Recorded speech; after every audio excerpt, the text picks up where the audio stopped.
Hey everybody, good evening. Blessings to you. I think it's Wednesday. Happy Wednesday. You are joining Selah Mindset for an amazing chat with two dope men about what it takes to make a safe space for men, what it looks like, how we can cultivate it. They're going to drop some gems, they're going to share some insight so we can understand what that is. I'm going to let them both introduce themselves and then we're just going to jump into the conversation. I can do a little intro a little longer, give people a chance to share this out. That's no problem. But I definitely wanted to make sure that we had this type of conversation because if you didn't know, June is Men's Health Awareness Month and we need to make sure that our guys, our fellas are okay. So we're highlighting something that really needs to be talked about, right? I think in this society, we see a lot of women empowerment. Great. Like that's awesome. It's just that if we're empowering women and lifting one side up so much, then another side really gets left out. Chris, I do want you to talk about maybe later on how there are no Father's Day advertisements. I haven't seen any either. Like, you know what I mean? Or not a lot, not as much. So it's interesting.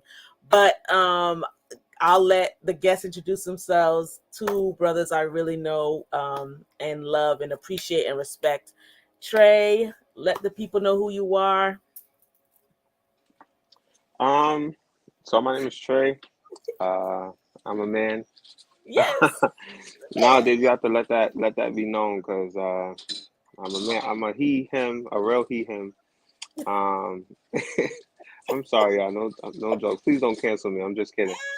Um, and I've known Stephanie for quite some time now. It's been a little while Mm-hmm. now, Yeah. and I'm excited about this topic. I think that is something that, as Chris said and Stephanie mentioned, like you don't see a lot about fathers. We're not highlighted in certain lights, and then and for good reason in some ways. Like we have a bad rap. In some lights because of good reason, and then there's other ways that we've been improving, we've been changing, and I think that is something that is good for us to talk about. The evolution of the man. So I'm excited to be a part of the conversation, and can't wait to see what you guys have to say about it. Awesome. Awesome. Chris. Hey, what's up, everybody? I'm your brother Chris Henson. I am a empowerment and wellness coach. I do work with men. I host safe spaces in person and on virtual as well, and I also do work with the youth. I love everything what my brother said. I echo it all the way down to as far as like men doing better in society, like we that deserves to be celebrated. And we don't see enough of that. We've gotten better.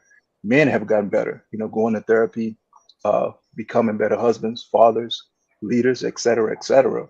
And I'm the one I definitely feel like that deserves to be celebrated. Brothers deserve to be patted on the back. Whatever, it can be the littlest of things or it can be the biggest of things. A lot of brothers, they don't get celebrated. They don't get told, great job. They don't get told like, hey man, I respect that you're doing a good thing out here. They don't get told, yo, I love you. So we are here to shed light on that. I'm excited about this conversation, man. It's a lot of greatness in this room. Like you said, gems are going to be dropped. Listen, man, y'all buckle your seatbelt, man. Y'all in for a great ride tonight. I love it. Yes, you're in for a great ride. Absolutely. Y'all go ahead and share. This is a super important topic. We are talking about safe spaces for men, what that looks like and why we need it. So that's really the first question, right? Either one, feel free to jump in. What is a safe space for you? And then we're just gonna kind of travel along to what happens when men don't have safe spaces. And then I want to hear what's your ideal safe space, right? There might be a general one, but what's your ideal safe space? What does that look like for you?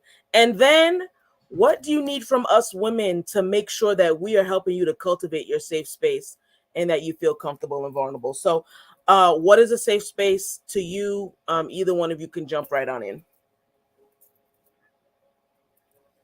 Or I could choose somebody. Go ahead, Trey. Go ahead. I mean, I guess I'll go first. For me, I think a safe space is pretty simple. For me, or I think as a man, I would say that it's pretty simple. I think one of the things that all men would agree that we want is loyalty. And loyalty looks different to different people. Loyalty has different characteristics. So loyalty is something that it's actions, it's body language, it's things that you can consistency, right? And I think that's one of the things that men need to be safe. And that's one of the things that we look for in each other. I know for me, the best friends that I have, like all of the friends that I can say these are my closest friends. This is my best friend. Yeah, yes, they show me love. Yes, we've exchanged gifts, but they've remained loyal. They've remained consistent. They've stood the test of time, and I think that's one of the things that we need and we look for. I know for myself when I talk about a safe space. Yeah, that's so important. Like, I think loyalty is so underrated today. Like, everyone just is out for themselves. You don't, stick with anything. Even jobs. I mean, they talk bad about millennials with that. And I'm like, ooh, like you just jump. Some people will stay at a job for 30 years and others you'll go every year. You're changing a job because you're going up and up. Loyalty is something that we need to keep promoting higher and higher. It has gone so low on society's like level of where we should be. We need to keep pushing that up because loyalty lets you know that, man, I'm in your corner. Even if someone's talking bad about you, even if someone's about to say something, even if something happens, and even if you mess up, even if we mess up, that shouldn't detract Right. from someone's loyalty, right? So I love that. I love that. Chris, And what? just to No, add, go just ahead. a Mm-hmm. in even looking at it like in a men and a woman dynamic, Mm, right? Like you said, it's being pushed.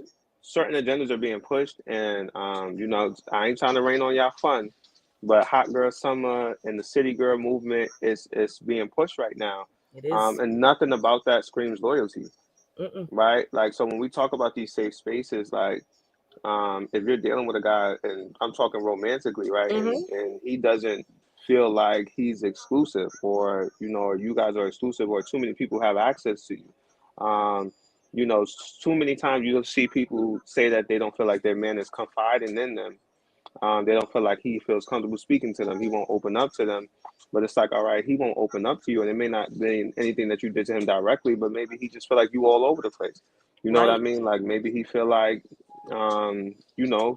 yeah, what he talks about with you on the pillow is going to be in the group chat. You know what I mean? Or it's going to be with John, who you with on the Ooh. weekends, or and we know about them infamous group chats. We know about them group chats. Easy. So, All right, let's move on. Let's go on. Is that it? Nah, we not. no, We don't need to get into the group chat. Oh boy. Listen, yo, before I give my spiel, listen, I would hope a brother is not with he's not, wifed up or booed up with a woman that's participating in hot girl summer. That's a disaster from the get-go right there, man. So look, that's look, if you're dealing with a woman that's dealing with hot girl summer and participating in all of that, move around, save yourself the headache and the trouble, fellas. Um, man, the idea of safe space, like what is a safe space? I love what my brother said. The loyalty is huge. Like it has to be an atmosphere that just it breathes truth and trust. That's key. When I think about a safe space, I think about protection. Mm, That comes to mind. Like, yo, the space has to be protected. Like when I step in here, it cannot be protected. Safe spaces is a space where you can be vulnerable, where you can be yourself, where you can be truthful, where you can open up. Oftentimes when brothers go to a safe space, they seeking help. You know what I mean? They seeking brotherhood, they seeking love, they seeking advice, wisdom, etc. And so if the safe space brings forth protection. Like my mind is protected, my spirit is protected, my everything is protected. That right there for me, man, that's like the ultimate safe space. And I feel like a lot of brothers they're searching for that. They're searching for that protection. Not just protection, when you think about protection, it's also nurturing as well. It's the nurturing side. And I know that's like for most cats, they think about that being like, just too feminine. But men also nurture, men also cultivate, men also, produce.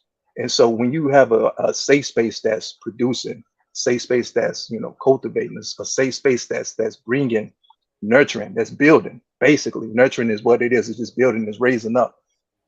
that right there, man, that does it right there. And so that just has that will put a brother in a whole total positive atmosphere, man. So for me, that's what I rock with right there. It has to be a space that's protected, man. That's just full of protection, man. I love it, man. But yeah, that's what I got for you. That's good. I mean, we're barely 10 minutes in, and you both have just like dropped some very profound things. I think that protection piece, and above that, that nurturing piece, we really never see men as the nurturers, right? We're told that men are the hunters, the gatherers, the protectors, but not necessarily the nurturers. And even my perspective is shifted on that. Like, yeah, men can nurture, sure, of course, yes, of course, and fathers can nurture, yes, sure. I mean, so there has to be, come on, there has to be some nurturing in that safe space. That's not just for women, that's for men too. I really appreciate that. Now, I want to kind of jump to what we're seeing maybe in society now, that there aren't many say, or I'll ask, I don't want to assume. Do you both think that there are enough safe spaces or that this is talked about in society for men? Nope. Nope. Okay, Yeah, I that's my didn't want answer too. Nope. Listen, it's we've gotten better. I'm gonna say that, and sure. it's a twofold thing. And this is what I noticed because I host safe spaces as well. I seen the need, and I'm like, yo, I'm a brother, and I'm dealing with some stuff. I'm like, let me get out here and meet the need.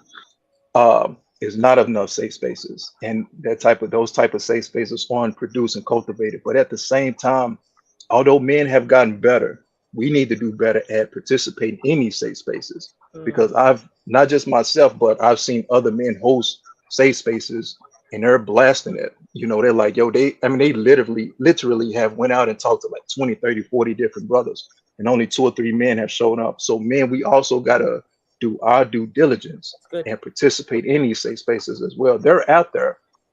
Brothers just need to participate and show up. I like that. I think, sorry, Trey, I'm gonna let you go. I like that accountability piece. That, while there aren't many resources or aren't maybe enough resources, but the resources that are there, men take advantage of them. You know what I mean? Like, Brother Chris, I'm always sharing your virtual check-ins that you have for men. And that's just a space for men. And yes, women, yeah. Sometimes I want to jump on that Zoom. I'm being honest, right? We're being honest and open in this space. But there are some spaces that just men need. You need to talk about just what you're going through without any women being there, and that's okay. The things are out there. It's just getting them out there, and then, like you said, men being able to take advantage of that, kind of pushing past that fear or that trepidation that could be there because you don't know if you can feel safe in that space. Yeah, absolutely, man. My bad, bro. And this is just a study that I've done, and this is why women are so successful when it comes to like emotional intelligence and Mm, success and communication, etc. Is that they push past all of that. Like they participate in certain activities, church activities that produce and have that safe haven for women. They show up, they turn out. Same thing with kids. Kids, they show up, they turn out. But with the men, although we've gotten better, we still kind of, we hold back. It's like, oh, I don't want to, I ain't trying to get too close to these brothers and this. And I'm like, fam, listen, this is a safe space, bro. I know you may not know me from, a mile away, but listen, I'm coming out of respect. I'm coming to you out of love. I'm coming to you out of respect because I want to see you do better. I'm a brother, you're a brother, and I mm. want to see you thrive in life. And so we got to get out of that funk as far as like that old mentality of isolation. And that's when the enemy gets to us at his best, when we isolate ourselves, when we don't get around other brothers to keep us accountable, like you said, and to build us up. Like, fellowship is good for a man. We can talk about sports, we can talk about God, we can talk about finances, we can just hi and laugh it up and just chop it up. That's therapeutic. And I just gotta stress that, man. I could get around some dope, positive brothers that are doing great things because listen, what's that old saying? Birds of the same feather Feather flock together or flock whatever. together. Yeah, man, there you go. And so look, you'll thrive in life when you get around some positive brothers, man. So I had to leave that piece in there right there. Mhm. Yeah. And just to piggyback off of that, like thinking about it from another place, because I wasn't always in a place where I was comfortable talking to other people, Mm, right? I grew up with emotional issues, right, that I still deal with now, feeling neglected, that middle child syndrome, so to speak, not really having a relationship with my dad. And, thankfully in Mm, my adult years, like, we were able to, talk that through. And my dad was my best friend, like, prior to him passing. But um, I would say to piggyback on that, if you are a dope brother, if you are a safe space, there's somebody that you could be talking to influence them to be a part of safe spaces. mhm. You know what I mean? So it's easy for me to look at somebody that I know needs help and say, come and be a part of this. They're gonna look at me and they're gonna nod and they're gonna say, okay. But there's someone who's in your ear that you trust, that you would listen to, that knows that this is a good place for you. And if you're that person for that person, you need to say that. Like, I have a younger cousin who's like a brother to me. We probably like 10 years apart, and he just went through something traumatic. Mm. And I speak to him, you know, often, and I tell him like, bro, therapy, like, come to this meeting, do this, do, and these are things that like people told me when I was younger, but it was stereotypical, like, you know what I mean? It was with the label attached to it, like you need Mhm. therapy, like something wrong with you, like, you know what I mean? Not in an uplifting, you need to heal, you need to. So if you're that person for somebody, we got to start reaching those people that we can, so they can start influencing those other people. Like, so I influence my cousin, he might influence his homeboys. You know what I mean? He could be that bridge. So wherever, we can be that bridge for each other, we got to make sure that we do that. And then on top of that, like, I just feel like um, it's hard. Like, it's hard being us. And I think that so many times when you're expected to be so much, sometimes it's a little hard to be vulnerable and say, all right, I'm just gonna, step into that and do that. Yeah, I mean, your comments just kind of sounded like they were for the podcast episode, which is how you got on this particular live, right? So, I'm a co-host on a podcast. Shout out to Jamae and Chris. It's called Let This Mind. Um, and we started talking about safe spaces for men. And Trey was in the comments talking that talk, right? Just sharing, being vulnerable. It was awesome. And before, I think it was December, I was just talking to your wife about this, Chris. We had a live about a safe space for men because this is a topic that really needs to be there. And I love, I mean, what I'm hearing you say, Trey, is that being a safe space should be contagious. Like if you're a safe space, then you want someone else to be infected, right? I'm using that as a good connotation. You want someone else to be infected enough to know that, okay, I have a safe space, so let me go be a safe space for someone else. Where does that breakdown happen with men, right? Give us some insight, right? Where does that breakdown happen that you're talking about with your cousin? You were Right. able to do that, but where does that breakdown happen, or how does that disconnect continue on that men just don't like involve themselves in that space? I can tell you one of them is because of one of the I guess I want to say because of one of the social constructs that's put on men, or this whole facade that men are supposed to have. Sometimes men get so caught up. I know this for myself, right? Mm. I've been in situations where I've been so caught up in trying to be the safe place, I lost sight of safe places Wow. Wow. because we've been taught protect, provide, right? When I'm protecting, what word did Chris use when he talked about safe space, protection, right? So protecting is not always ready to put your hands up for your woman. It's protecting in other ways, emotionally, mentally. Provide, like, providing that safe space, being whatever someone needs. And I think about a movie reference, right? I don't know if you guys have seen Twilight before, and the wolf talks about like imprinting on a little girl, and it was like, Mm. you'll be anything, do anything. Like men are primal like that. Like, you know what I mean? Like, we want to be anything, do anything, like be there for you in any type of way. And yeah, like I've been so caught up in being that.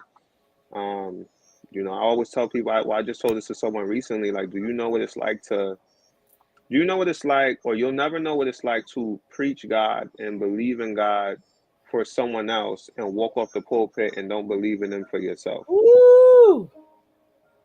Like I believe that He'll do it for you, but I haven't even thought about me. Like you know what I mean. So I think that's where the disconnect comes at times because sometimes we're so caught up trying to be that we don't act or move as if we need that. That's good. Chris, what do you have to say to that? Man, listen, and and some people might not agree, but listen, self-love is important. And Mm, that self part, is considered, it's considered arrogant, but that's not the case. Like it just my man just broke it down plain and simple. Like if he would have just looked out for himself for a minute, self-love, for him in order for he's worried about everybody else. And this is just the mentality of men across the board. I think yeah, 90 to 95% of men think like this, we flow like this. We will yeah, look out for everybody else and disregard our own well-being, whether it be physical, mental, spiritual. But because it's just innate in us to quote unquote protect, be accountable for everybody else, we don't look out for ourselves. And so that whole movement of, self-love is not selfish, and I say this often to whomever, to whatever it may be. Listen, in order for the world to be great, in order for your family and community to thrive, a better you makes for a better community. So you got to take mm, time out for yourself. You got to go, work out, eat well, get before God, get before good people. Like your well-being, it matters. Go get a massage, go take a vacation, disconnect from people, even if there's wife, husband, kids, or whatever. Like you got to take a step back for yourself so you yeah, can be the best version of yourself. And brothers, I stress that whoever's tapping in, men, I stress that, and there's nothing wrong with that. And I pray, people understand that and sympathize with that. Like, yo, he needs time to himself. And so I agree with everything my brother said. It's true. Like, it's something about us men, and we can't. Sometimes we can't shake it. I mean, mm, I've gotten better, but I'm still the exact. I still revert to that. I'm like, I'm gonna look out for everybody else, although I'm depressed. I'm full of anxiety. I'm full of my mind is like I've got negative thoughts and all this other stuff, but I'm yeah. still gonna show up and produce and be productive and put on that smile and all that other stuff just so everybody else can thrive and be good. Now, Chris, wouldn't you say like now as a man, I know it's like this for me, but wouldn't you say a part of that is like built-in trauma that we have as men? Because I know for me, remember I said previously, like I had issues as far as feeling abandoned. So I know what it's like to not have that.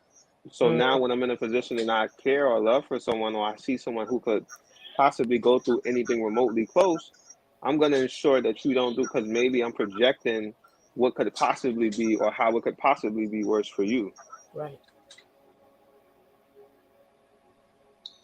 I feel you on that one. It definitely be linked to trauma, and it's and we do that as well. It's just something that just pours out. It's like, listen, I went through this, so I don't want you to go through that. I'm battling this, so I don't want you to battle that. I agree with that. And man, trauma is like an onion. It's layers to that thing. It is layers to that thing, bro. Yeah. No, you on point with that. I agree. I, I can't think of I can't think of it right off top, but it's just something it's a feeling like probably done the same thing, got a trauma as well, and didn't even realize it. Now that he just brought that up. Yeah, and then I feel like men are not even given the safe space to deal with your trauma.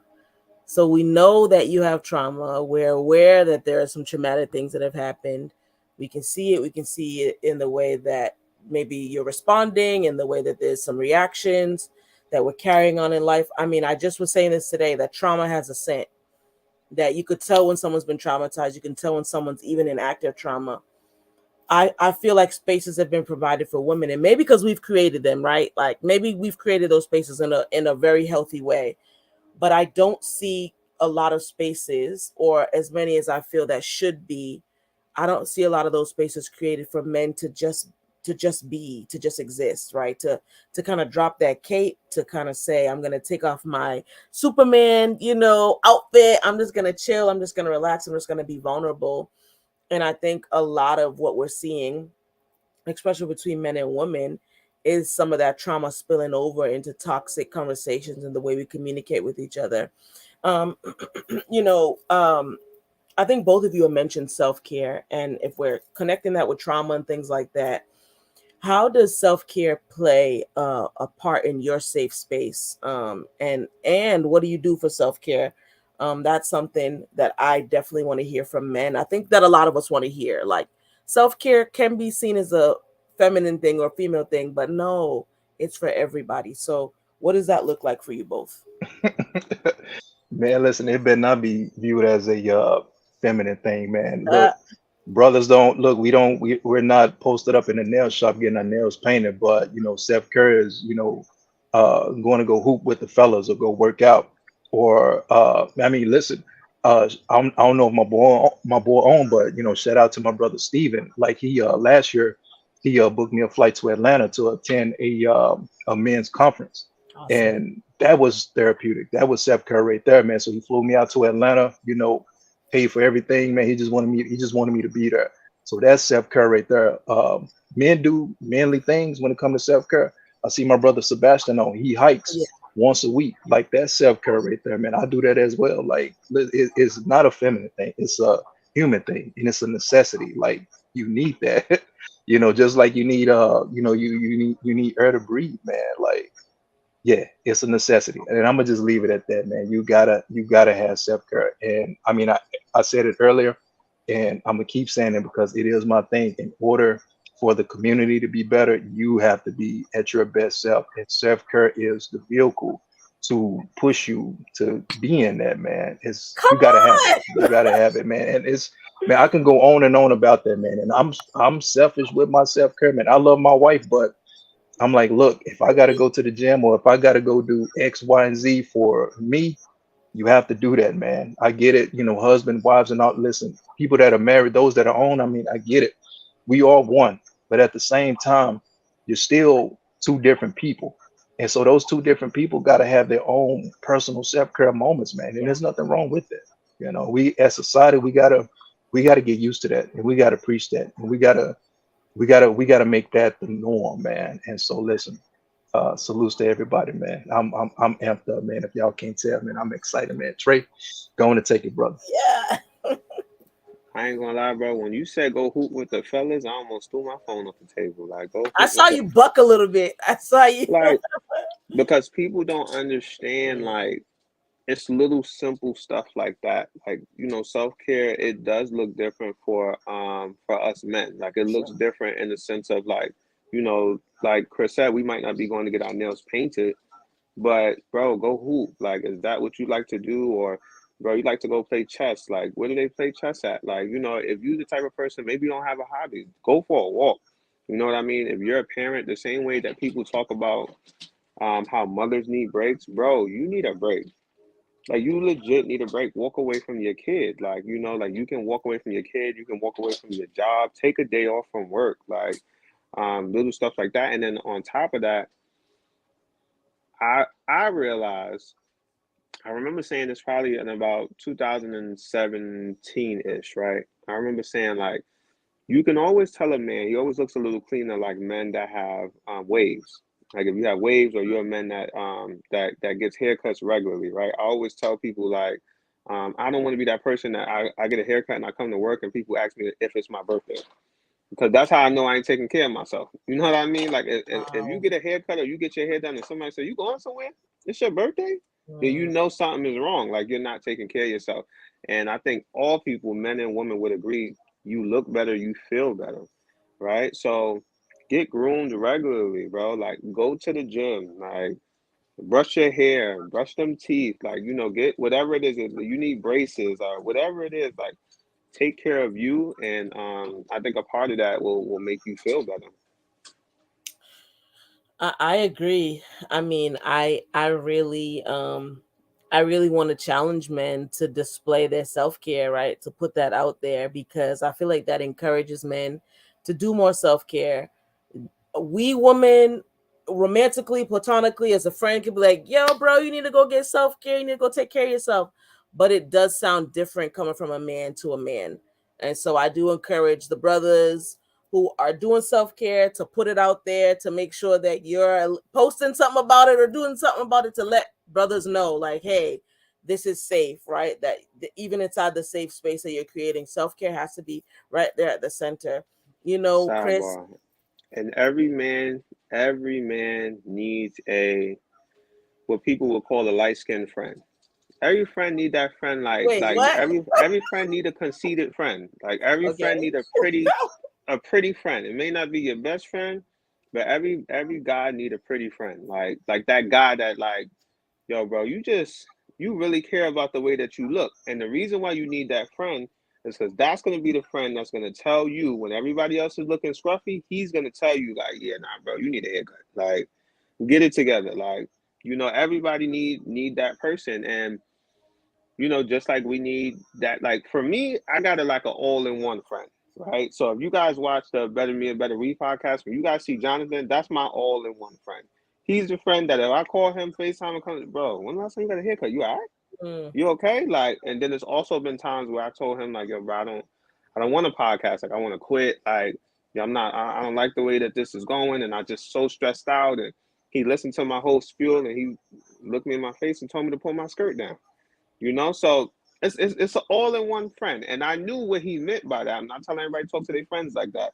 I knew what he meant by that, and we had that relationship where it's like, okay, I get what you're saying. Like, I'm doing too much right now, but have a friend to hold you accountable with, not just being tough and macho, but taking care of yourself. That's the point. So have somebody to hold you accountable for not taking care of yourself. I like that. I like that because it's true. You could be slipping and not even know that you're slipping. And so that friend that will look at you like, when's the last time you did this? Beard's a little overgrown. Yeah, your hair's looking scruffy. Clothes aren't looking right. That's the accountability piece that is so needed. I also think that sometimes we have to be okay with receiving that feedback, right? um Sometimes you can't even get into a safe space because you're rejecting someone trying to help you, or you're so offended and things like that. How much of Chris, I didn't know if you wanted to respond to what Trey said before I ask my next question. No, no, no. Listen, man, he's right. But fortunately for me, the brothers I hang around get haircuts weekly. So look, ain't nobody got that issue, man. So he's spot on. We good. And I think it's different when you're married, right? Like your wife is not going to let you look a mess. You know what I mean? Like, I know Maria, the home girl. She's not gonna she's not gonna let that happen. So that's something that's like, it takes a different turn, right? So if you're not able to get that light skinned friend, and Jermaine just has dubbed me that for her. So bless you, But if you're not able to get into that space or find someone to do that, it's different when you're married in covenant with someone, because married people don't let their spouses look a mess, and that's a reality. And friends don't let their friends look a mess. Whenever you see someone out and they're looking a mess, I always say, I'm like, nobody loves them. They don't have any friends, because friends, your true friend, even though you might be offended, even though it might hurt, your true friend will never let you go out looking a mess, never let you have something in your nose, never let something be ashy on your face, or it just won't happen. You want to say the same thing, Chris? Yeah, I was about to say the same. It's equivalent to, look, if you got something in your nose, you got a booger in your nose, or if your fly is open, those that are your homeboys, those that are your close friends, they gonna say something to you because they don't want you looking silly out in public, man. So like, look, I'm gonna tell you now. So we fail. So when you go out in public, you straight. So I can respect that. Yeah, it's true, and it's important and it's necessary. And anyone who's offended by that, like, come on, you don't want to be walking around looking a mess. But anyway, that's a whole different tangent. But I think it speaks to what I'm gonna ask. How much of, I mean, the infamous male pride that we all hear about, and that is a real thing, right? Men can be very proud, just concerned with the image, concerned how you look, concerned with how people are viewing you and how they're perceiving you. How much of the male pride plays into men not finding their true safe space? How much of that blocks men from really getting into that vulnerable and kind of open, sensitive space? It's big. It's big. I'm just gonna go ahead and say that's big, because when you think about pride for a lot of different people, it could be rooted in a lot of different things. Mm, So I could be prideful just strictly off the fact because I'm a man. But then my pride could be rooted in, you know, my pride could be rooted in hurt. yeah. You know what I mean? Like my pride could be rooted in, and when I say hurt, like just think about, again, we're talking about men that have had traumatic experiences. Like I think I heard, I forget the gentleman's name, but he said some of the best men to ever walk the earth that people praise so much have been through the worst things. So when you sit in or and Steve Harvey said something along the lines of, he said to a young lady that was saying something about, she didn't like the way her husband chastised her boys, and she was saying, like, sometimes I feel like he goes overboard. Steve Harvey asked her, he said, well, how do you feel about your husband as a man? Would you want your Mm. children to be like your husband? And she said yes. She said he knows what it takes to be that, you don't, right? So I say that to say there are a lot of things that men have gone through that their pride could be linked to, and one of those things could be the fear of not being enough, right, Mm. or not being good enough. So if my pride is rooted in not being good enough, you know, not being enough, why would I want to be in that safe space? You know what I mean? Wow. Because I need to show that I can do it on my own. In all actuality, you don't have to, right? I know a lot of men that are like that. I was like that. You know what I mean? Like I am like that at times. Like, you know what? I got it. I can do it on my own. Like, if somebody say something and it make me feel like they don't want to be, it's my first response because of life at times is, you know what? I got it. And that's not always the right way, because you can I got it into a really dark place. Ooh, So yeah, I think pride does play a big part, and it all depends on what that pride is rooted in. that's good. I completely agree. Well, I'm gonna start off what my brother was saying as far as like, trying to do it on your own. We were meant to live life together. We were meant to do life together. I'm like, look, if you were meant to do life by yourself, God would have just created you and that was it. But He Mm. wouldn't have put uh, all these other billions of people on this earth. But we were meant to live life together and do life together. But I love what my brother said when it comes to the different elements of pride and where it stems from. And he's absolutely correct. Uh, my piece is it's huge, but it's sometimes pride is also taught. We saw what our dads did, we saw what our grandfathers did, we saw what Oh. our great grandfathers did, man. And so we seen that element as far as okay, quote unquote, this is what manhood is. We got to do it on our own. I'm taught, pride. I'm like, yo, I'm not supposed to be, I'm not supposed to depend on nobody else. I'm not supposed to be, sharing feelings and emotions and thoughts with other men and all this Mm. other stuff like that. So pride is taught is passed down to us, as kids. And we picked this up as early as 8, 9, 10 years old. And now we're 30 and 40 and we're still prideful. So when we actually need help, we ain't trying to ask for it or we ain't trying to seek it because that pride that was taught to us, it's like, man, listen, I'm good. Meanwhile, I'm broken on the inside. And meanwhile, I need help. I need guidance. I need advice. But because that that that that thought and that teaching and those methods and stuff, but what we saw when we was coming up, what was taught to us, now it's embedded in us, man, and it's hard to get out. And it takes time for it to be broken. It takes time for us to, finally get comfortable being in that zone of, it's okay to ask for help. It doesn't make you less of a man and actually make you a man, because what you can't do, you can go seek out and get it elsewhere from another brother that can teach you how to do X, Y, and Z, A, B, and C, instead of you looking like a fool and instead of you, dealing, battling, whatever it may be by yourself. Like we meant to do life together, man. So yeah, I completely agree. Pride is man, ego is a killer. Yeah, a male's ego is a killer, man. And we got to shake that thing, man. We're getting better. We're Come getting better. I on, always give bro. brothers props, man. We came a In a long way. long Cause way.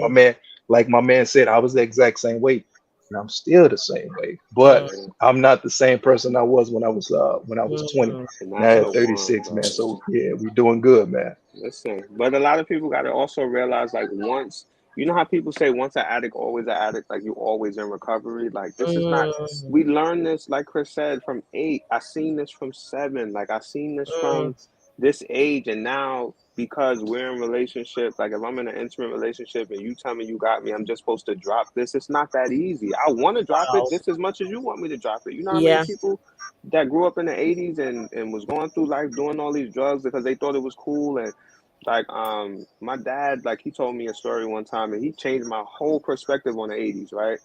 Because growing up, us being 90s babies, 90s and late 80s, and or growing up in the early 2000s, like what's our favorite? Oh, you a crackhead, crackhead this, crackhead that, Yep. like. And my dad was like, yeah, I talk about crack, but y'all don't realize that it wasn't looked at like how y'all look at it. It was just the thing to do. Like, you know how people, smoke a little this, drink a little that. Crack was just the thing to do. Nobody knew that it was gonna be what it was until it started doing what it was doing. Then it Yep. was, and that by that point it was just too late. You know what I mean? Um, and I say that to go together with Chris said. Like we sit and we look at these habits at 7, 8, 9, 10 years old, maybe younger than that, and we watching what we think we're supposed to be doing. We watching people hide these things. We're learning these behaviors, and we didn't know what it was gonna be. In my mind, this is what I'm supposed to look like. Like Mm, this is what it's supposed to be. And even now as a father, like I'm very conscious of what my son sees from me. You know what I mean? Because he's gonna look at that and say, "This is what manhood looks like." for sure. And then he could possibly be 30 years old trying to let go of that same thing, like that he picked up. You know what I mean? And once we pick it up, we're always recovering. So, I say that's the one thing that I would try to add to this conversation is, if you have a man that's maybe a little hesitant, like be patient. Like it's hard, and when our back is against the wall, at times I think we all resort back to what we're most comfortable doing, and sometimes that's removing ourselves. That could be being prideful. That could be a number of different things. So Yeah. yeah, I just wanted to add that today. I love that a lot. I feel like this is such a healing space, right? This in itself is a safe space. Because I know for me as a woman, I love to create those safe spaces for men. I love to hear men speak. I'm just saying what I'm saying. Like all the jewels, the gems. I'm like, I love to hear that different perspective. And I think sometimes we shut the male voice down. And I believe that we need to hear that voice better so we can have a balance, we can have an understanding. I love what you both are now mentioning about this kind of learned practice, I would say, of trauma, right? Of closeness or of a lack of vulnerability. I've been noticing a pattern though in our society, or I'll say in our community, right? We tell little boys what? Don't cry, be a man, be strong, not toughen up, hit him in the chest, and you gotta be, you gotta be a man.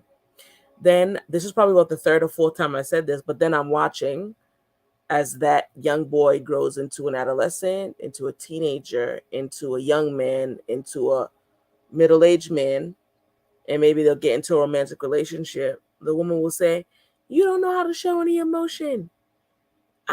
You don't express your feelings." Well, for the majority of that young boy's life, he has been told not to express his feelings, not to show any emotion. I feel like we just can't have it both ways. Either we're going to encourage young boys to show their emotion, not to be robotic and not to be mechanic, but allow themselves to feel their feelings in a healthy way, that they can cry, they can show anger, they can show whatever because they're human. Either we're going to allow them to do that so that we have emotionally intelligent men, or we're gonna keep shutting the feelings down and not expect that in any type of relationship. That when we encounter a man, we're like, okay, he's not gonna show any feelings or emotion because we told him not to. I think now that society has stepped in and said, no, you can't do this. We have crafted men who now have suppressed and oppressed emotions. And what happens when you suppress emotions? They begin to blow up. It's like a bomb. It's like a bomb that goes off. It's like something that detonates inside of you. I want to talk about the need for vulnerability, right? That like sacred, ooh, that sacred word, the need for vulnerability in a safe space. Why is that needed? And what does that look like for the both of you?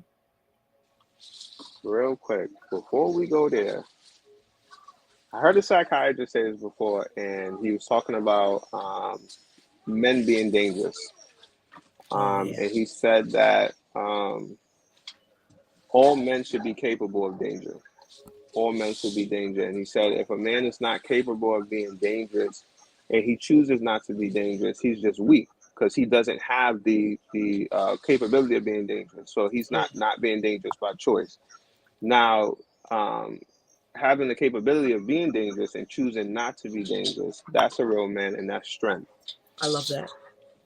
I believe that there's a healthy balance in toughen up, be strong, because I think what that's doing, if it's done in a healthy way, is setting the proper expectation for this young man, Mm. because ultimately that is who you are, Mm-hmm. right? That's who you are. Anybody ever seen like Black Panther when T'Challa was doing the fight and he was losing, and what did the mother say from the sideline, like when he was losing? She yelled out like, "Show him who Show you them who are." you are. That's who we are, right? So when I tell my son like, "Nah, you gotta stiffen up, you gotta toughen up," if done in a healthy way, I'm telling Mm. you who you are, because what's gonna happen is if I ill prepare him, he's gonna get in a place where his wife is gonna say, "Show them who you are," and he's gonna show you exactly who he is, not built to be what you need him to be. Mm. So I think that there's a way that we need to do it, and it has to be done in a healthy way.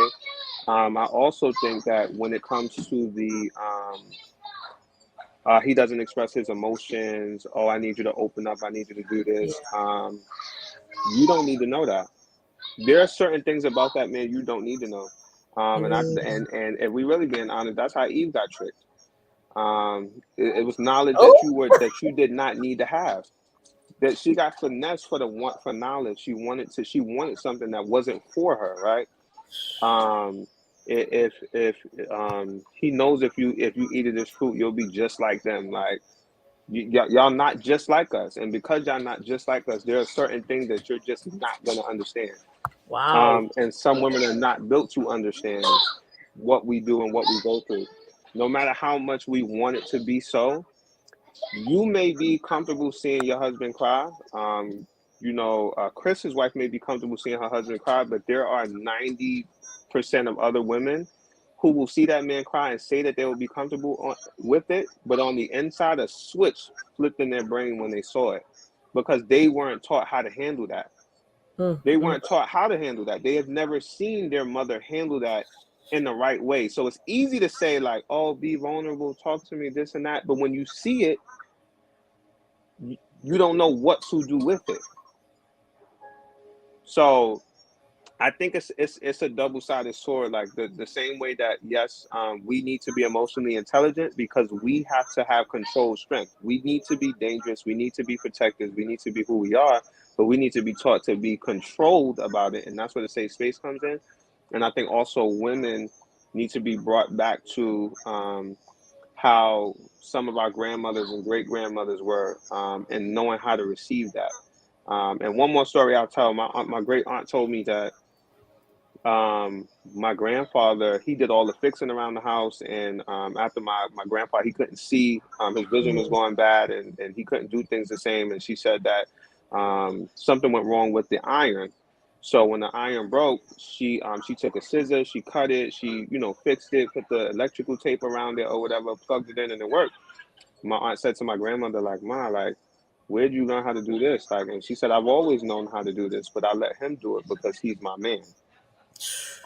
So she understood, like, yeah, I know how to, I guess, create an atmosphere where he can still be who he is, and I'm not getting in his way.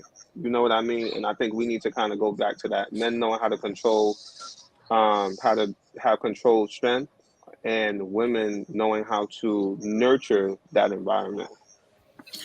Man, Trey, Chris, I know you want to jump on this, and I'm gonna let you. I'm just like, yo, like you got, I'm. It's like a tennis match, it's a ping pong ball. I'm just like hearing both of you. This perspective is so needed and so necessary. Just want to take a moment to say I appreciate you both. I think now you're banking on or bucking up against where we are in the status of men and women that battle, right? That we're in the age of the strong, I'll say the strong black female, like highly educated, very articulate, just able to do whatever, CEO, boss, and all that. Sometimes as women, we can box men out, right? We show you that we don't need you. So why would you want to be with us? And that's just a reality, right? And so I think even in that safe space that people know, and I think Sister Maria put the healthy balance, you have to know where your hand needs to turn up and where your hand needs to turn down on the dial. Going back, I love what you said about that healthy balance with showing your son using a real life example that you can say be a man, but in a healthy way, and you can let him know that that means that that's who he is. I'm like, what? Like, beautiful. And we women need to be able to receive the vulnerability of men. That is major because we can say it. Oh yeah, you could cry. Go ahead. But when it happens, they're like, our minds are something else. So Chris, go ahead. Man, my goodness, honestly, we can actually cut the live off right now, man, Right because brother there. man, yo, man, brother man just he laid it down like that was good. He killed it, man. Look, listen, man, I was out. Like the way when he said he wanted to run up out of here when I mentioned, the fellas playing basketball for Steph Curry, how he wanted to run out. That's how I wanted to run out with everything he said, even from Me the Eve point. too. Listen, to the day I die, I'm gonna say it was Eve's fault. But look, this brother said some Hold great on. stuff, What man. I what did think it was what did you say? nah, I'm good, sis. It's all Eve's fault. Uh, but look, I think it was Jason Wilson that brought that up as far as like the man having a healthy balance. Listen, I'm all for young men getting punched in the chest, not in a healthy way. Hear me correctly. To be tough. I'm all for the discipline. I'm all for certain corrections and things of that nature, whatever, because it builds us up. It makes us tough as men. I always equate that to the lion and the lamb.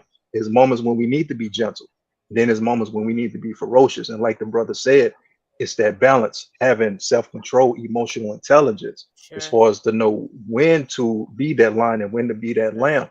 And if you always I don't care what nobody say. Listen, I know brothers have gotten better as far as emotions and therapy. Talk. Not Talk. nobody wants to see a man that cries all day. No. Nobody wants to see a man that can't toughen up and handle business. Nobody No. wants to see a man who can't stand up for the quote unquote weak. And I don't mean that in a disrespectful way, but if you see um an elder getting harassed and you just turn a blind eye, that's not what's up. Like that's when you're supposed to toughen up and be like, yo, let me go handle this. But that's when that, that's when, that being punched in the chest or whatever, that's when that healthy balance come about right there, man. When men's supposed to be men, basically, man. So I love that piece right there. Uh, wow, my brother said he said a lot, man. A Honestly, I lot. can't even backdoor, man. That's pretty much it right there. But the vulnerability piece, um, it is needed. It is needed, man. And I just want to stress this that it takes nothing away from you as a man to be quote unquote vulnerable. And I know the basic definition of vulnerability is to open oneself up for an attack. That's just the basic definition. And it's layers to vulnerability. Vulnerability is strength. And I echo this. I had this conversation a few days ago.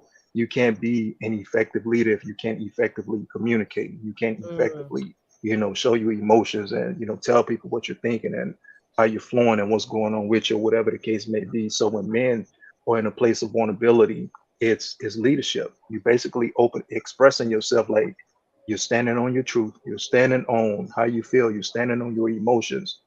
This is what I want, this is how I need it, this is what I don't like, this is what I do like. And That's true strength right there. That's power. That's manhood, to be honest with you. That takes courage to do that. It takes strength to do that. Um, Man, my goodness, man, yo, brother said a lot. I'm trying to backtrack, man, but You almost need to take uh, notes for both of you. I'm like, man, like this yeah, is man, like listen, I took notes on what he just dropped right there, man. That was good right there. Like, bro laid it down flat, but definitely the vulnerability. I don't want men to shy away from that. That's a strength. That's a characteristic. That's a major characteristic of that's a trait of being a leader. You know, for you to be a leader, you have to be able to be vulnerable and effectively communicate with other people. But at the same time, like my brother said, that healthy balance is a must. You know, as men, we don't need to be no punks. As men, we don't need to be weak. You know, there are times when we need to chill and be vulnerable and express and talk to people in a certain tone. And then there are times when we need to like get aggressive and protect and defend and all this other stuff like that. So I agree 100% what the brother said. It's a healthy balance. We don't need men to just be. I'm gonna just say how I need to say it. We don't need men to be soft all the time. We need mm, men to know when to stand up and be men and defend and protect and look out for themselves and look out for the community as well, man. Because that's what we're here. That's why God placed us here to be protectors, man. And if you're not flowing in that, if you don't got no line in you, man, no, I'm not gonna say that. But if you ain't got no line in you, you need to have it in you, man. I'm gonna just say it like that. And I yeah, yield, man. yeah, super, super, super important. I think we are seeing a lot more men tapping into their feminine side, which is great. You know what I mean? It's awesome. It's just if you cross the lines of balance, then it could be problematic. And you could find yourself in a space where maybe you're not attracting the woman that you want, or you're not getting the job position that you want, or your friends are treating you a certain way because you're a doormat, or you're too rough and you find yourself still in an isolated spot. On both ends of the spectrum, if there's no balance, then you find yourself in an isolated spot or being walked over, or just people not wanting to be around you. So I love that about balance. Believe it or not, we've been talking for almost an hour, which is wild to me. But two things I want to say. I see Jermaine all in the comments talking about she wants to do a part two, so I think that's great.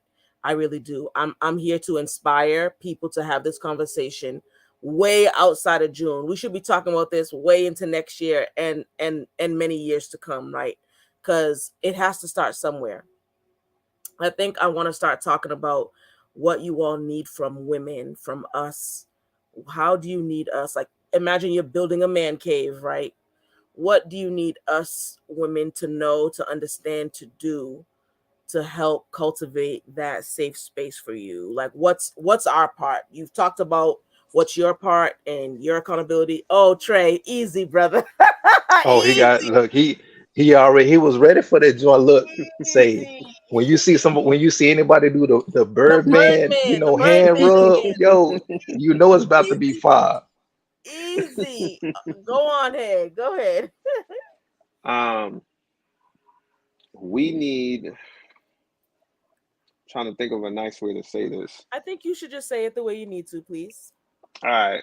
So I'm gonna say it the way I need to. My dad had a saying. He was like, he would always say, listen to what I say and not how I say it.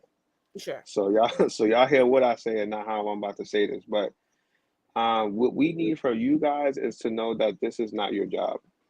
And when I say your job, I mean like you're not on the job. So you see how like Steph said earlier, we can be CEOs, we can be this, we can be that. You ain't the CEO of this crib. You not. You're not. You're not the big boss here. You're not the this. This is not that. So with that being said, you don't call the shots. So guess what? It's gonna be a time where, like we talked about, some women are not built to see their men cry, Yeah. and that might be a back, like that might be something that he do with his man friend, and you got to eat that.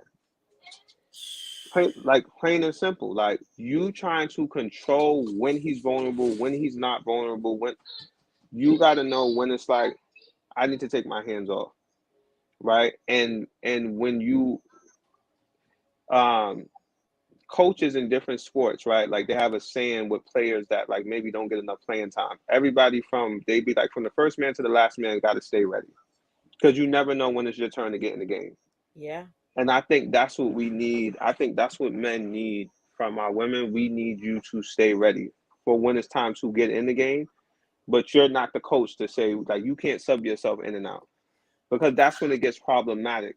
When you're telling him you take his feelings and not purposely, right?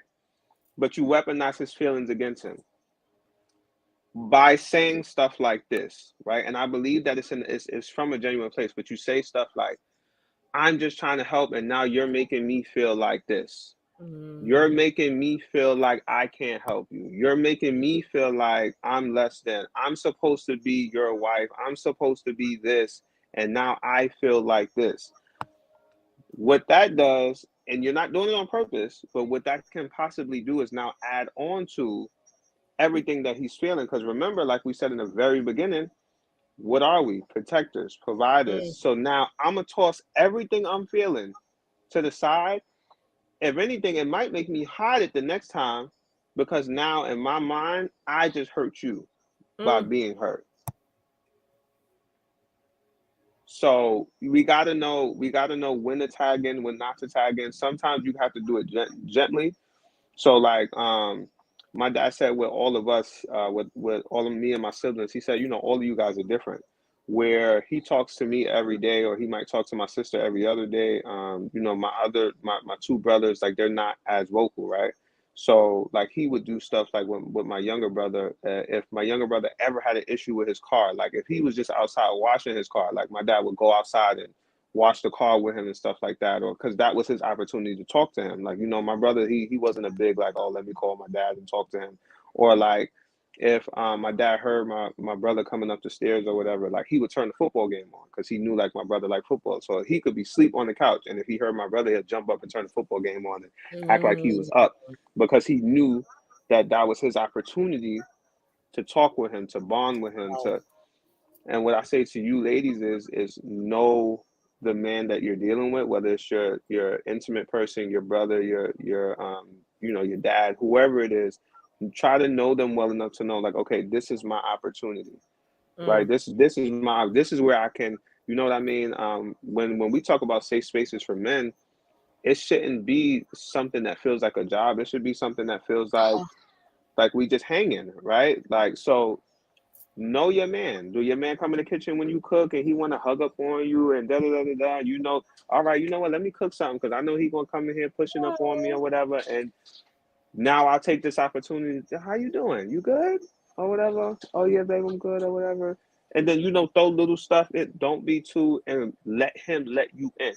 The second you try to control him, now it becomes a battle, and we're not built like that. We're built to win, right? Like we're built to win. So just all in all, in a nutshell, you're not the CEO of the house. And if you challenge him in that way, we're built to win. So he's not going to back down. And then you don't want to make him feel like he hurt you Mm. because of his feelings, because it'll make him turn it off. It could just be me. I don't know, Mm. Chris. It could just be me, but I think it for most of us, I think it makes us turn it off. Man, that is so good. I think that you just dropped not just a gem, but just like a bag of gems. And I feel like this whole live has been just that. I think, especially Black women, we're used to, running the show. And I know the man is the head. I'm just saying how skewed some things can get right in society. In a society that promotes one gender over another, I'm just saying what I'm saying. You begin to internalize that and you say, I'm the head of this. I'll move this. I'll even bring up something real quick. Then I know Chris wants to jump on this. I've noticed commercials like I'm psychology is just who I am now. It doesn't matter. Watch car commercials where the man used to drive, now the woman is driving the car. I'm just saying what I'm saying, right? I, I believe that there is a shift in our society, and women, if we're not careful, we'll find ourselves being at a head that we're not supposed to be at. Right? We'll find ourselves out of order. or finds ourselves being in a space. Go ahead, Trey. Real quick, sis, and that's in Western society. Because But they don't think about their men like that overseas, no, right? they So don't. when we talk about the psychological aspect of it, I don't want to be a conspiracy theorist, but I've heard someone say this before. If you want to attack somewhere, you take out the men. Sure. Like that's like the oldest strategy in the book. You take out the men, or you weaken the men. You weaken the Sure. protectors, whatever the protection system is. If you watch a spy movie, they go after the alarm system It's first. true. Whatever is supposed to protect the borders. I'm not saying women can't be construction workers. I'm not saying that y'all can't do the same things that we do. But if we put a female army against the armies of the rest of the world, let's just be completely honest. So, like you said, yes, you are powerful. Yes, you can run the world. Yes, you can do all of the things that we do. But we are who we are, and we Yeah. have to accept that. You got to accept that. Sometimes that's a hard pill to swallow, and so I appreciate you even saying it in the way that you need to say it, right? That and depending on your region, I'm a northern woman. We're raised very like rah rah rah. I'm just saying what I'm saying, as opposed to maybe a southern belle who's raised in a different way, like Chris was from the south. And I know southern women can be, their own things too, but there's a different culture that's given. And so we have to be careful of even the regional stuff where we're not trying to overpower and run everything. That if I'm trying to have you open up to me, Trey, that I'm not trying to break into the vault like a criminal, but I'm just allowing you to tell me the code where I can turn that thing and then it opens up where you're comfortable. And I'm not going to then turn the situation around and say, you're making me feel this way. That's manipulation. And we women, we have to be careful of that, right? We're all taking accountability. So thank you, Chris. What do women need to do? How do we Oh need to man, listen, cultivate? Yeah. listen. This has been good. Yeah. Man, as So my good. brother was flowing, what I heard was, a wise woman knows how to build her home. A wise woman knows how to build her home. Yeah. Um, and I love everything what my brother said. Now, I will say this: most men, we want you guys to get degrees. I don't want you. I don't want women walking away, thinking, we just want you to, stay at home and clean and all this other stuff. We want y'all to get y'all degrees. We want y'all to, start your small business or big business or whatever. Do all of that, man. Get your bag. Get all of that good stuff. The issue is when you think you're us. That's when the problem comes in. Most men, we want you guys to succeed and Mhm. thrive in life.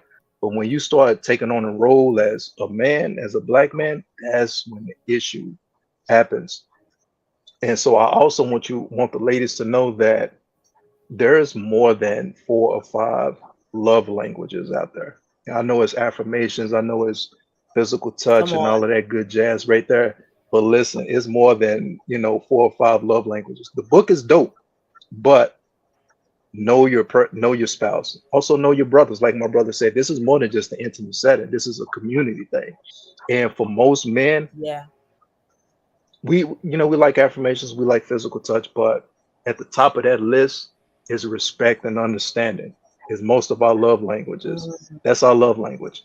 And so when you're out in public, or when you're in the bedroom, or when you're at home, or when you're at a family function, when you display understanding and respect and compassion to a brother, that right there unlocks him. That right there, Mm. that's the safe space right there. When you show a man that you're understanding, you're compassionate, Mm. and you give him respect, that does it right there, man. My Wow. brother said a lot, like he killed it, he murdered it, man. That was it right there. I just wanted to add that small little piece right there.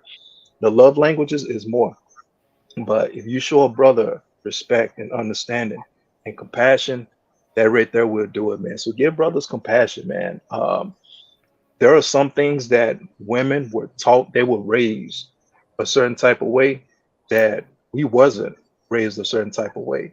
And so at the ages of 30 and 35 and 40, 45, we're just now learning certain things that you think we should know. And we don't, we're not equipped with certain skills or whatever. And again, certain stuff is, we see things and certain things are taught to us, etc. Just real quick, I remember a few years ago, um, I bumped into a young group, and they was on a double date. two boys, two girls. They was on a double date, and they had a flat tire, and they was Mm. trying to air it up. They was at a gas station. They was trying to the boys. They were trying, they was trying to like, air it up or change it or whatever the case may be. But the girls, they was like, kind of like laughing at them, mocking them or whatever, mocking the fellas, man. But so I go over and I go check it out, talk to everybody, see what's going on, help out, change the tire, air it up or whatever. But it blew my mind because the young ladies were mocking the young men, and I chopped it up with the fellas. They're like, yo, you don't know how to change the tire, you know how to air up the tire or whatever. They're like, nah, no one, nobody taught us. They were 18. They're like, no one taught us how to air it up. No one taught us how to change the lug, snap out the lug nuts, change the tire and all that other stuff like that. But that goes on, nationwide, from state to state, from city to city, where women, kind of like mock men because we lack in certain skills or whatever the case may be, but we were never taught certain things, and we don't come into that zone until we're like 30, 35, or 40. And so I say that to say that's the compassion part. I'm pretty sure if those young sisters would have gave grace to those young men, showed them compassion, and I'm sure they didn't want to say anything because again, they were getting mocked, and it's they didn't know how to change a tire, but they were being made fun of, and I can see that happening to brothers at the age of 30, 35 if they quote unquote get vulnerable and speak their piece.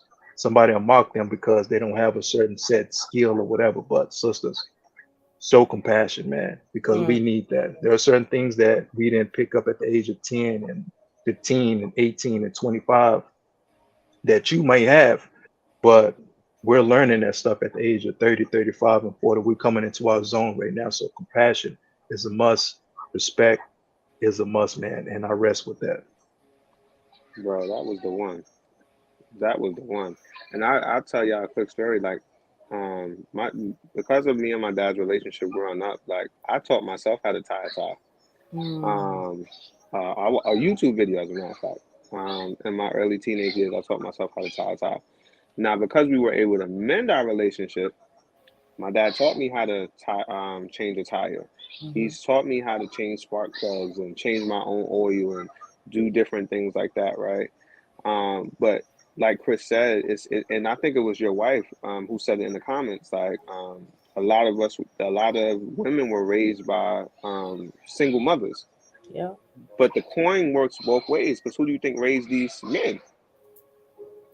You laughing Single at mother. like and I mean your wife didn't say this part, but to go to your story, these young ladies or a woman, you could not be showing compassion to this man, laughing at him because he don't have the skill, but the same environment you came from, that absent man, he came from. So he ain't got it just as well as you ain't got it. And then to be honest, he got it worse than you do because you have a role model to do your job. He don't got a role model to do his. Mm. So yeah, I definitely just wanted to add that in because when you said compassion and the way you explained that, like, could you imagine if you went to work at a new job and they just told you to do your job, put you in a room, close the door, and said do your job, and didn't show you how to do, didn't tell you nothing, just do your job, and just left a bunch of, just turned the TV on, let you watch a bunch of stuff, and just said do your job. That's what it is for a lot of us. You know what I mean? So Wow. to have a father figure for the amount, and my dad was always in the same house as me. We just didn't have a relationship. That's why for me as a father, and I'm sure you'll see a lot of fathers, they're so adamant Mm. about being present. Mm. I heard Iman Shumpert tell a story about his dad making sure that they knew where the spare tire was and how to change the tire, and how he said, "I'm not going to let no man um, mow my grass so my wife could be watching that man sweating while he being a better man than me." Like, you know, you know what I mean? Like, I'm not gonna let this man be a better man than me. So just be compassionate. Compassion is key. Mm. Facts, I love facts, facts. That's all I got to say about that. Facts right there, man. that's really good. You both have really helped women um understand. I know this woman for sure And I feel like that empathy and that compassion is even breaking forth now, right? God is so good that he's allowing those traumatic things or those locks, because sometimes we even go through things and it makes us hardened and it makes us very tough and it makes an outer shell come up, and so it's hard to show empathy and compassion to anyone else because we don't even show it to ourselves. But I feel like we can break that and we can open that up, and when you show compassion and love to yourself, then you can show it to others. And so we're hearing that compassion, understanding, empathy, and the removal of the CEO title of us trying to control everything, us trying to navigate the ship and run everything. And just because we can doesn't mean that we need to. And we need to make space. This has been such an amazing live. I'm so happy and just really honored that you both decided to jump on and just share and really model what the safe space looks like in real time. You know what I mean? Where the openness, the compassion is there, the empathy. Your voice can be heard. You want to speak, you can. You're not being shut down or shut off. I always say that Selah Mindset is pro male. No male bashing. There's none of that. You know what I mean? Because we're all in this together. So super super appreciative. We're gonna wind down. We're gonna wind this episode down. So I just wanted to hear kind of last phrases, last terms, last thoughts that you have on being a safe space for a man, and then kind of cultivating and creating that safe space. Last words. Man, this has been great. This has Yeah. been phenomenal. This has been therapeutic, man. Yeah. Listen, I mean, sis, I know Therapeutic. you. I've been around you, man, but it's been great, man. Just fellowshipping with my brother and Yeah. hearing, his thoughts and his mindset, man, and just the gems that he dropped.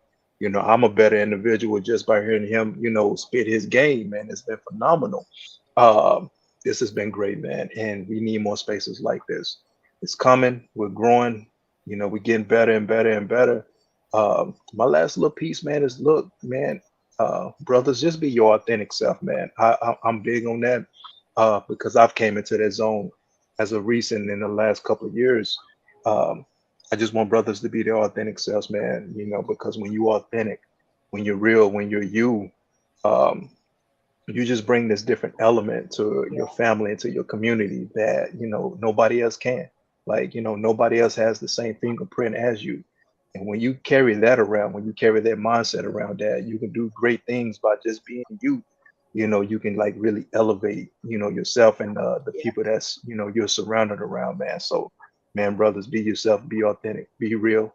Keep doing what you're doing because you do it well. And thank you so much for just hosting this space, sis. This has Oh, been good. definitely. Thank you so Yeah. much. Hmm. Yeah, man. Bro.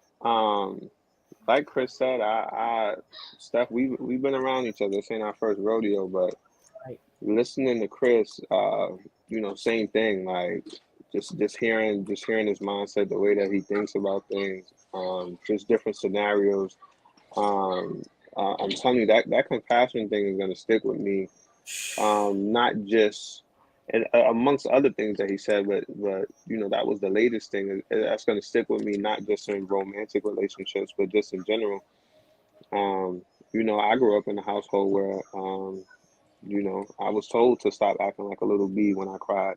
Wow. Um, you know, and that caused me to not be vulnerable in certain ways, or carried on into my adulthood, like how you mentioned earlier, like how men are told certain things and then get older and then they want different. So just hearing the way that Chris described certain things, like it really resonated. It's definitely therapeutic.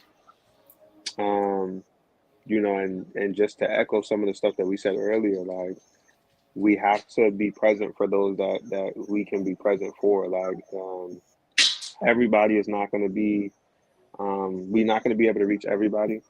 Right. In a church setting, they talk about like your ministry might just be this person.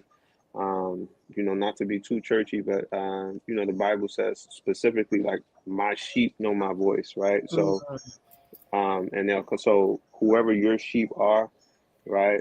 Be intentional with those people, Mm. men, right? Be intentional with those people. It could be one person, right? We don't know who. I don't know if you guys know. I don't know who TD Jakes' pastor was, but somebody fostered the gift that's now Mm, reaching millions. mm. So be intentional with, it could be your child, it could be the neighbor's son. Be intentional with that one person. It may not seem like you're doing a lot, but you don't know who that person may become. There was someone when I didn't have my dad is present. There were people that were intentional with me, like men that were in my life. And then, my dad was always intentional with me in different ways. Um, and look at me, like, you know what I mean. I'm not saying I'm TD Jakes or nothing like that. I'm just little old me. You ready? Get ready. Um, No, man, but listen, you ain't little old me, man. Listen, you up Right. there, bro. Do your Easy. thing, fam. You're a Yeah. giant. but I'm able to help. You know what I mean? Because somebody was intentional with me. So just be intentional with the people that you're surrounded by, and it'll work out. Don't look at it like it's just this person. It's not just that. That one person will affect millions of people. My dad always said we're gonna be dead a lot longer than we're gonna be alive. So that one person is gonna affect that next generation, the next generation, and the next generation after that. Like, it's your fight, like your wrestle, um, is to affect generations to come. So yeah, just be intentional, men, when you're talking to other kids, because this is why these kids, and I said this in the comments um, on Left Is Mind, in the Left Is Mind podcast. This is why these young kids gangbang, because they want what they feel like is a safe space. Like, to them, that's a safe space. They have things that's going on. They're angry. Gangbanging allows them to act out their aggression. It Yeah. allows them to feel like they're a part of something. This is why they love to wear the colors. This is why they, like, like I had a kid come to me. I'm like, yeah, how you doing? I'm big and back booling. I'm sorry. None of those words had all those V's in there, like, but it just it just makes them feel like Yeah. they're a part of something. Like, everything that they do, they have to scream that whatever gang they're in or whatever street they're Yep. from the top of their lungs, because they just want to be a part. So if you have that kid that you're around, just let him know that he's a part of something. Like, you know what I mean? Before he becomes a part of something else. You know what Right. I mean? So Yeah. yeah. That's awesome. Look, thank you to everyone in the comments. Thank you for those who have just shared. Y'all go follow these brothers. Y'all go friend request them. They're doing amazing and mighty things, coaching and just being amazing men of God, using their voice, using their gifts. Thank you both again. I'm really appreciative. I'm like, oh, this was really good. And, I want this conversation to go long beyond, June, which we know is Men's Health Awareness. It's just bringing awareness now, but we need to keep having this conversation. And then looking forward to having conversations between men and women. We got something in the books, we got something in the works to make that happen. Trey, we're gonna have to get you up to Boston, okay? So you can share in person. But y'all go ahead and follow these men and see what they're doing, because we need to see that positivity. Thank you both again. I cannot say it enough. Thank you for everyone who tuned in live, and for those who will watch later on. Feel free to share this. Please share this. Share this with a man who you think needs to really hear this, who has a good perspective on this, or just needs that encouragement. We are building up our men. We're affirming them and edifying them, because when they're good, we can be good too, right? So thank you all. Thank you for tuning in. We'll see you next week, because we're going to talk to women about how to be a safe woman and evaluate if that's who we are, right? If we're talking about men need a safe space, great. You can enter into a man's safe space and still be harmful and still be destructive, right? So we need to evaluate. We need to talk. We need to have a little girls chat, a little women's talk, right? About how to be a safe woman to make sure we're taking care of our men. Okay. So tune in for that next week. Thank you all. Fellas, thank you again. Really appreciate it. Bye.